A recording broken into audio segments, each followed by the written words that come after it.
चीन के वुहान शहर से फैले कोरोना वायरस ने हम सब की जिंदगी को कितना बदल दिया है, यह हमने पिछले 2 महीनों में बड़े नजदीक से देखा है। सोशल डिस्टेंसिंग, आइसोलेशन और लॉकडाउन जैसे शब्द अब हमारी दिनचर्या के हिस्से बन गए हैं। अब लोग जहां भी जाते हैं वहां सामाजिक दूरी बनाए रखने का खास ख्याल रखते हैं। इसके साथ ही हाथ मिलाने की प्रथा तो शायद अब हमारे समाज से हमेशा के लिए ही गायब होने वाली है। अपने जीवन में अभी हम जो कुछ भी बदलाव देख पा रहे हैं वह तो हम पर कोरोना के कुल प्रभाव का अंश मात्र भी नहीं है। लॉकडाउन के कारण अभी सब लोग अपने घरों में बैठे हैं और उन पर बाहर निकलने के वक्त ही सोशल डिस्टेंसिंग अपनाने का नियम लागू होता है। हालांकि एक बार जब देश की अर्थव्यवस्था दोबारा ओपन होगी और लोग जब काम पर दोबारा लौटेंगे तो उनके लिए बहुत कुछ बदल चुका होगा। कुल मिलाकर इस लॉकडाउन खुलने के बाद हम एक नई दुनिया में जीवन जी रहे होंगे। शुरुआत सुबह में ऑफिस जाने से करते हैं। अब तक आप शायद ओला या उबर की टैक्सी सर्विस का फायदा उठाकर ही ऑफिस जाते होंगे या फिर आप सार्वजनिक बस अथवा मेट्रो रेल का इस्तेमाल करते होंगे। हालांकि कोरोना वायरस के बाद अब सार्वजनिक वाहनों का उपयोग काफी हद तक कम हो जाएगा। लोग संक्रमण से बचने के लिए सार्वजनिक वाहनों की बजाय अपने निजी वाहनों को प्राथमिकता देंगे। ऐसे में एक तरफ जहां सार्वजनिक वाहनों का उपयोग कम हो जाएगा तो वहीं इससे ऑटो सेक्टर को बड़ा बूस्ट मिलना तय है। लॉकडाउन के दौरान देश की आईटी कंपनियों के लगभग 40 लाख कर्मचारी अपने अपने घरों से काम कर रहे हैं और देश भर की आईटी कंपनियां अब देश की सरकार से नियमों में बदलाव करने की मांग कर रही हैं कि वर्क फ्रॉम होम से जुड़े प्रावधानों को भी नियम में शामिल किया जाए। ऐसे में वर्क फ्रॉम होम कल्चर को बढ़ावा मिलना तय है। वहीं इससे कुछ कर्मचारियों के ऑफिस टूरिज्म पर भी रोक लगना तय है।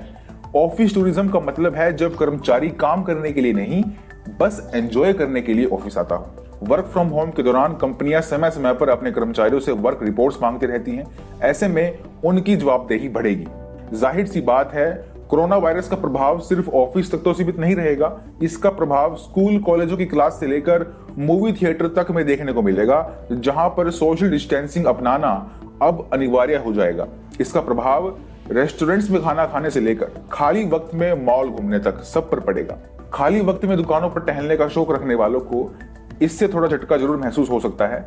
अभी लोग उन सब जगहों पर जाने से बचेंगे जहां भीड़ ज्यादा होती है। अभी जो भी रेस्टोरेंट्स या दुकानें अधिक मुनाफे के चक्कर में अपने यहाँ क्षमता से ज्यादा लोगों को ठूस ठूस कर रखते थे, उन सब पर अब रोक लगना तय है। कोरोना वायरस का सबसे ज्यादा प्रभाव अगर किसी क्षेत्र पर पड़ेगा तो वह है टूरिज्म क्षेत्र।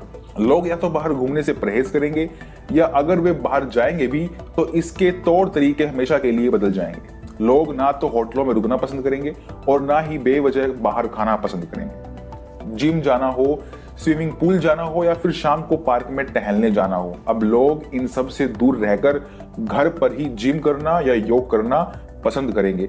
बच्चों का खेलना भी काफी हद तक कम होने वाला है क्योंकि इन्हें भी अब बाहर मैदानों में जाने से रोका जाएगा। कोरोना वायरस के बाद भारत के लोगों में साफ सफाई के प्रति जागरूकता भी बढ़ेगी। लोग ना सिर्फ अपनी निजी साफ सफाई का ध्यान रखेंगे बल्कि अपने आसपास के वातावरण को भी स्वच्छ रखने का प्रयास करेंगे।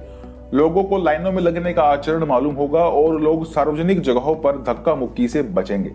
कोरोना के बाद सार्वजनिक जीवन में हम पर कई पाबंदियां लगने वाली हैं। ऐसी पाबंदियां जिनके बारे में भारत जैसे लोकतांत्रिक देश का कोई नागरिक कभी सोच भी नहीं सकता था।